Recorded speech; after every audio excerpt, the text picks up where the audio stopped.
So, good day everyone. Today we'll be tackling about techniques in selecting and organizing information. One of the major topics of this is outlining.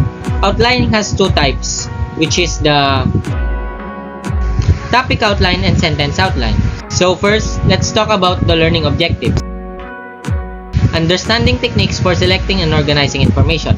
Applying techniques to organize and categorize information in a practical context. Valuing the importance of organizing information effectively for clear communication and decision making. So, let's start. What is an outline? An outline is the general plan for what you intend to write. So, at outline, it is to arrange your information hierarchically or in order.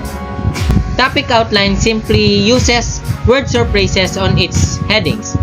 Its structure is main points is categorized by Roman numerals, supporting points is categorized by capitalized letter, and in further subdivision you can use Arabic numerals or lowercase letters.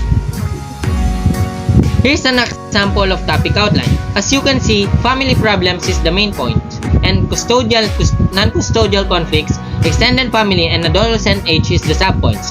And you can see a poorer neighborhood and new school categorized by Arabic numerals. They are called further subdivisions. So next is the sentence outline. A sentence outline is a type of outline where each entry is a complete sentence. Topic outline is only uses words or phrases, while sentence outline, its headings is always in full sentence. Several aspects must be considered in writing a sentence outline. If you have chosen to write a sentence outline, all headings and subheadings must be in sentence form. As any outline, remember that subdivision can be divided into one part.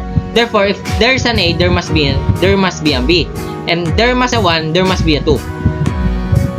So, here's an example of sentence outline.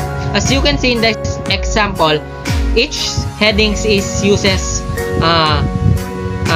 full sentence in each entry. It is wordy and time consuming to prepare. Here's a note. Note that do not mix topic outline and sentence outline methods. Indent properly. In a sentence outline, begin each point with a capital letter and place a period after each division number or letter and at the end of the sentence. In a topic outline, begin each point with a capital letter and place a period after each division number or letter. Do not place periods after ideas.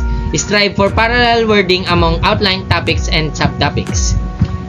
In my conclusion, in this conclusion of this report, topic outline is an outline that uses words and phrases for headings, while sentence outline uses full sentence on its headings. And topic outline shows what you will talk about, while sentence outline expresses the specific and complete idea. Topic outline is easier to prepare, while sentence outline takes more time to prepare. So that's all for today. I hope you learned something. I living a quote by Aristotle: educating the mind without educating the heart is no education at all. That's all. Thank you.